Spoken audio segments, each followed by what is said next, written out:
Good morning everyone. তো আজকে 26 August Janmashtami. এইবার জন্মাষ্টমীটা তো আমরা চেষ্টা করি প্রত্যেকবারই একটু বড় করে করতে, বিকজ সবাই আসে, সবাই চেষ্টা করে একটু আমরা বড় করে করব। কিন্তু এইবার আনফর্চুনেটলি পিসিমণির শাশুড়ি মারা গেছে। এবার পিসিমণিদের তো এখন অসুস্থ চলছে, ছোটো পিসিমণি আসতে পারবে না। আর আমার ঠাকুমাও বাড়িতে নেই, ঠাকুমাও আমার পিসিমণির বাড়িতেই আছে ওখানে। এইবার কেউই আসতে পারবে না, তো ওভাবে তো একা একা জন্মাষ্টমী পালন করা যায় না। শুধুমাত্র যেহেতু আমাদের বাড়িতে গোপাল আছে, সেজন্য কোনো কিছু না করলেই না। ওর জন্য মা ডিসাইড করলো কি ছোট করেই হোক একটু জন্মাষ্টমী পালন করব। এইবার গোপালের তো বাজার করাও কিছু হয়নি, সেরকম কোনো কিছু। তো একটু পরে যাব বাজার করতে। তো তোমরা দেখতে থাকো ছোট করে আমরা কি করে জন্মাষ্টমী পালন করি। Stay tune, bye. বাবা বল হাই। বলবি না? বাবা তুমি কি খাচ্ছ? আমি হ্যাঁ দেব জেমস খাচ্ছ? দেখি তোমার জেমসটা কোথায়? এই যে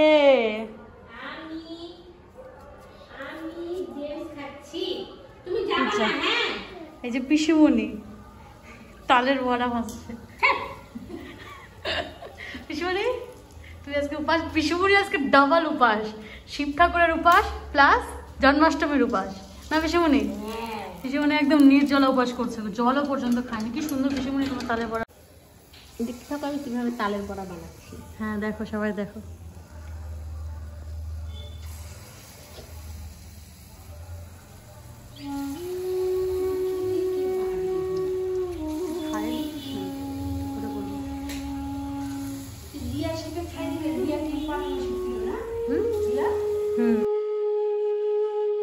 ওইদিকে তো পিসিমণি তালের বড়া, তালের পিঠে সব কিছু বানাচ্ছিল।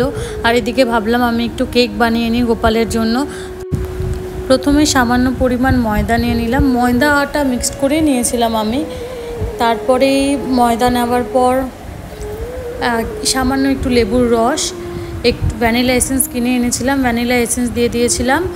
আর চিনি গোলা জল দিয়েছিলাম, বিকজ ঠাকুরের জিনিস। আর যেই মিক্সার গ্রাইন্ডারটা ইউজ করা হয় আমাদের বাড়িতে, সেটা রান্নাবাড়ি করার জন্য ইউজ করা হয়।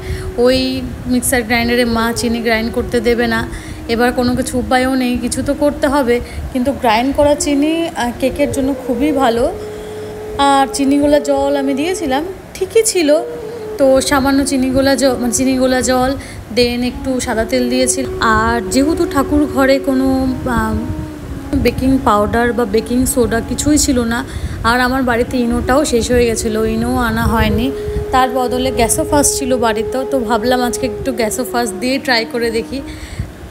ওই দুটোর বদলে গ্যাসোফাস দিয়েছিলাম। আমার মনে হয় গ্যাসোফাস থেকে, আজকের এক্সপিরিয়েন্স থেকে ভাবলাম কি গ্যাসোফাস থেকে ইনোটা বেশি বেটার ইউজ করা। মেবি দুটোই কাজ সমানই করে, কিন্তু ইনো is much better than Gasofast. আজকে যেটা ট্রাই করে বুঝলাম। কি ভাজতে চাইলাম? কলার পাতার পিঠে তাল দিয়ে এটা যেরকম হচ্ছে। আর এটা কেক বসানো আছে।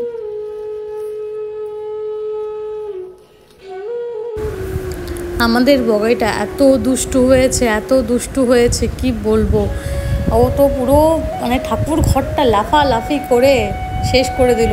তো যাই হোক, তো তারপরেই মা গোপালকে অভিষেক করালো দুধ দিয়ে। ফার্স্টে মা করালো, তারপর পিসিমণি করলো, তারপরে আমি করলাম। আমরা তিনজনেই যেহেতু উপোস ছিলাম, তো আমরা তিনজনেই গোপালকে অভিষেক করিয়ে তারপর মা সবাইকে নতুন জামা পরিয়ে দিল।